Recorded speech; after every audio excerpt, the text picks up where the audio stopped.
llegamos ahora al capítulo 2 de este libro de Isaías, y tenemos una profecía en cuanto a los últimos días, y en cuanto al reino y al período de la gran tribulación. Comenzamos con esto en el capítulo 2, y continuamos hasta el capítulo 5, y todo esto constituye en realidad una sola profecía. Eso quiere decir que tenemos aquí, en esta sección, en los capítulos 2, 3, 4 y 5, 4 capítulos y una gran profecía. Esto es en relación con la nación de Israel en los últimos días. Quisiéramos que usted notara algo aquí que es de suma importancia. Dice que esto concierne a Judá y a Jerusalén. Creemos que se nos presenta con toda claridad, al seguir adelante en nuestra lectura, que Él está hablando de todas las 12 tribus de Israel. Dios pensaba de ellas como si fueran una, y tiene la intención de que las 12 tribus sean unidas nuevamente. Así es que lo que tenemos ante nosotros es una profecía en cuanto a Judá y Jerusalén. Y aquí no estamos hablando acerca de la iglesia. No hay ninguna forma de hacer que esto pueda corresponder o pueda aplicarse a la iglesia. Para comenzar, tendríamos que decir que Pablo dice que la iglesia era un gran misterio, y que eso está siendo revelado por medio de Dios, quien está presentando un mensaje al mundo a través de la iglesia.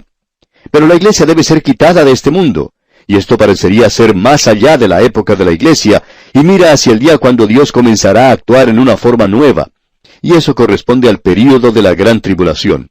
Y esa será la época cuando Él establecerá su reino al fin del período de la gran tribulación.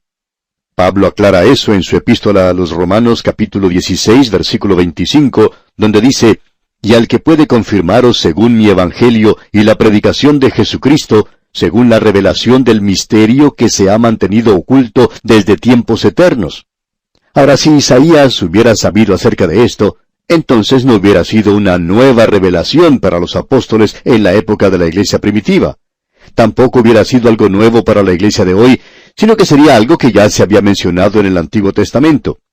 Pero confiamos que hemos de utilizar el suficiente sentido común en los profetas como para comprender que cuando Él nos está hablando de Judá, Israel y Jerusalén, que Él está hablando acerca de esos lugares literalmente, y que si Él va a utilizar un lenguaje figurado, lo que hará más adelante, la Escritura nos aclarará bien que es un lenguaje figurado.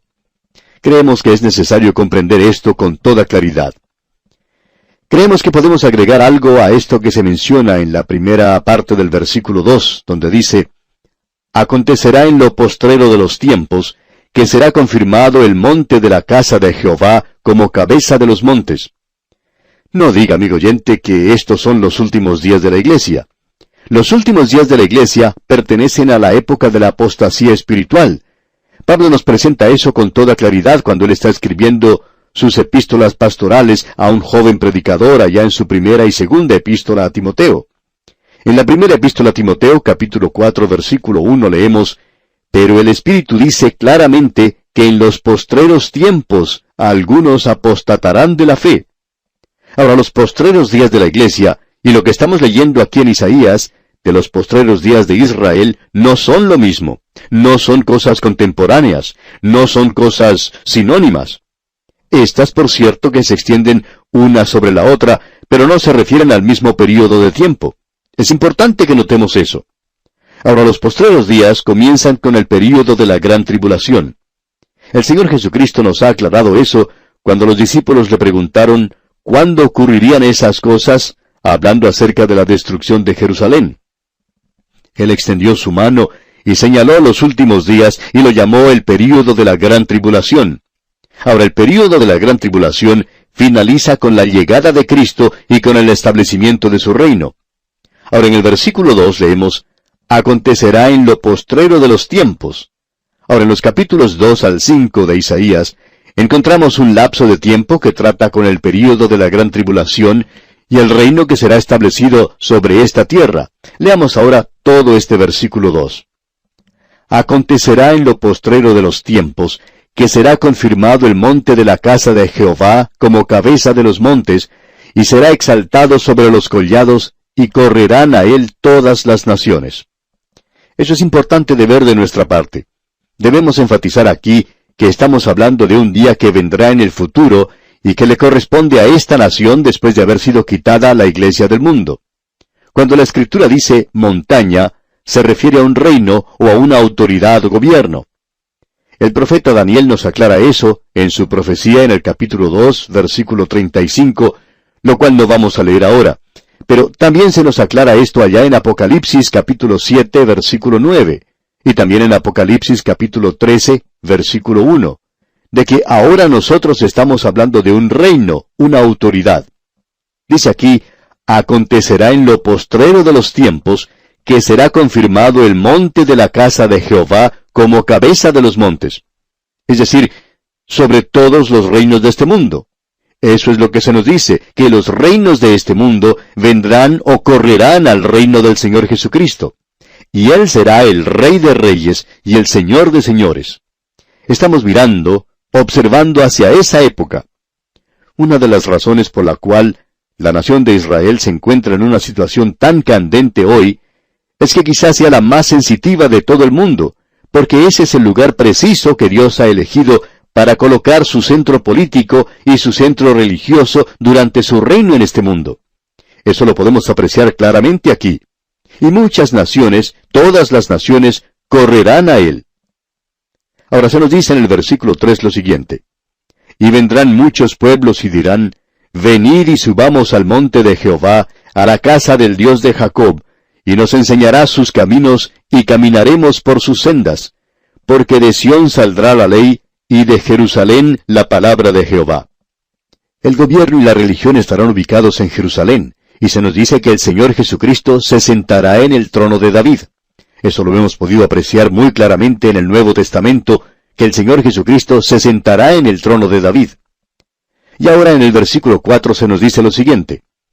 Y juzgará entre las naciones, y reprenderá a muchos pueblos, y volverán sus espadas en rejas de arado, y sus lanzas en hoces.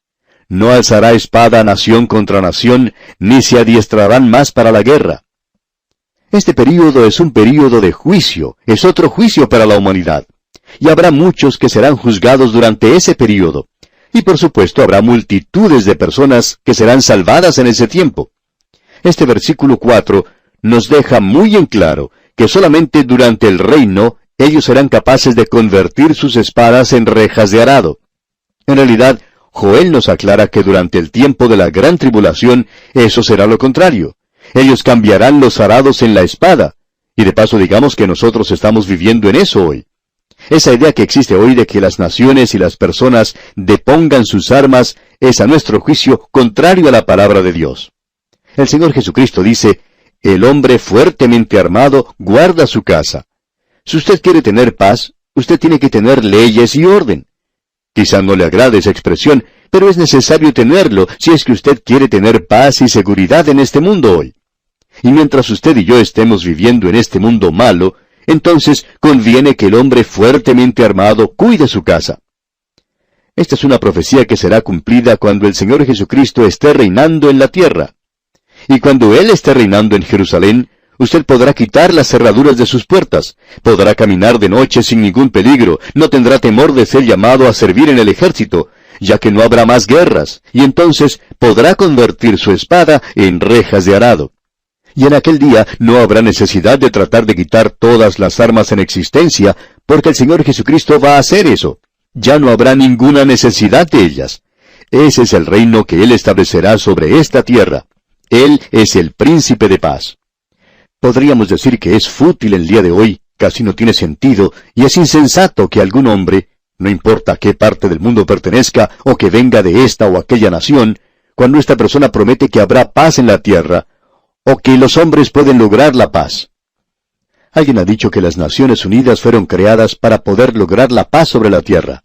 Sin embargo, ese es el lugar donde se lleva a cabo grandes batallas verbales, y se ha probado que ese no es el lugar donde se puede obtener la paz en la tierra. Solo ha incrementado las dictaduras sobre la tierra, y hoy no tenemos paz. No queremos entrar en temas políticos, pero estamos tratando de decir que si usted es un hijo de Dios, y puede pensar bien, y comienza a pensar de la misma forma en que piensa Dios, usted se dará cuenta que está viviendo en un gran mundo lleno de maldad. Y si usted cree que hoy usted va a vivir en un mundo donde existirá esa fraternidad entre los hombres y cosas por el estilo, Usted está completamente equivocado, amigo oyente, porque el hombre no es capaz de obtener paz en esta tierra. El hombre nunca puede lograr la paz para este mundo. Sigamos adelante en el capítulo 2 de Isaías. En el versículo 4 leemos, «Y juzgará entre las naciones, y reprenderá a muchos pueblos, y volverán sus espadas en rejas de arado, y sus lanzas en hoces. No alzará espada nación contra nación, ni se adiestrarán más para la guerra». Y eso no llegará a suceder mientras esté el pecado en el corazón del hombre, y mientras exista hombres con ambiciones desenfrenadas que quieren gobernar a las demás personas. Eso es algo verdaderamente terrible hoy, el que un hombre quiera gobernar a los muchos, tratando siempre de ser él quien ocupa una posición superior. Amigo oyente, permítanos decir que estas son las cosas que provocan la guerra. Eso es lo que nos dice Santiago. Ahora Isaías nos dice aquí en el versículo 5 lo siguiente, «Venid, oh casa de Jacob, y caminaremos a la luz de Jehová». Ahora, en vista del futuro que se aproxima, nosotros deberíamos hoy andar en la luz de Jehová. Ese es el único camino de paz, y cuando usted deja a Dios a un lado, usted nunca llegará a tener paz sobre la tierra. Veamos ahora lo que dicen los versículos 6 al 10 de este capítulo 2 de Isaías. «Ciertamente tú has dejado tu pueblo, la casa de Jacob, porque están llenos de costumbres traídas del oriente y de agoreros como los filisteos, y pactan con hijos de extranjeros. Su tierra está llena de plata y oro, sus tesoros no tienen fin. También está su tierra llena de caballos, y sus carros son innumerables. Además, su tierra está llena de ídolos, y se han arrodillado ante la obra de sus manos, y ante lo que fabricaron sus dedos. Y se ha inclinado el hombre, y el varón se ha humillado. Por tanto, no los perdones. Métete en la peña, escóndete en el polvo, de la presencia temible de Jehová, y del resplandor de su majestad». Luego en los versículos 11 y 12 continúa diciendo, «La altivez de los ojos del hombre será abatida, y la soberbia de los hombres será humillada, y Jehová solo será exaltado en aquel día. Porque día de Jehová de los ejércitos vendrá sobre todo soberbio y altivo, sobre todo enaltecido, y será abatido». Dios tiene la intención de quebrantar a los hombres orgullosos, al hombre orgulloso que hoy piensa que él puede gobernarse a sí mismo, que puede gobernar al mundo y dejar a Dios a un lado. Y en el versículo 13 continúa diciendo, «Sobre todos los cedros del Líbano, altos y erguidos, y sobre todas las encinas de Basán». Creemos que él está hablando aquí acerca del orgullo del hombre. Luego en el versículo 14 dice, «Sobre todos los montes altos, y sobre todos los collados elevados». Esto es en realidad sobre la sociedad y el gobierno. Y prosigue luego en el versículo 15 diciendo, «Sobre toda torre alta y sobre todo muro fuerte». Los militares serán juzgados también. Y avanzando un poco más, el versículo 16 dice, «Sobre todas las naves de Tarsis y sobre todas las pinturas preciadas». El comercio y las artes serán juzgados de igual manera. En el versículo 17 vemos otro aspecto del juicio. «La altivez del hombre será abatida, y la soberbia de los hombres será humillada, y sólo Jehová será exaltado en aquel día». La soberbia, el orgullo del hombre, la pompa y la ceremonia, todo eso será abatido.